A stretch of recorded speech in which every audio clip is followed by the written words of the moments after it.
Moralitas perkawinan dan keluarga berencana alamiah. Seperti yang kita ketahui, Bapak dan Ibu, saudara-saudara yang terkasih, Gereja Katolik menghargai perjanjian perkawinan sebagai suatu ikatan yang suci dan berharga. Dalam visi gereja, perkawinan adalah panggilan bagi suami dan istri untuk saling menyempurnakan satu sama lain. Ini bukanlah sekedar perjanjian lahiriah, melainkan juga ikatan spiritual yang menghubungkan dua individu dalam satu kesatuan yang mendalam. Hidup sebagai suami dan istri dalam pandangan Katolik adalah sumber kebahagiaan yang hidup besar.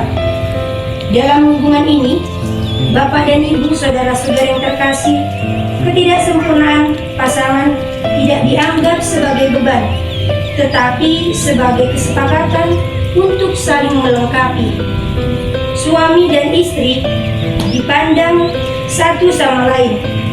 Pentingnya penekanan bagi bapak dan ibu yang bersuami istri, pencarian solusi daripada mencari masalah, menegaskan sikap konstruktif yang harus diadopsi dalam setiap hubungan perkawinan.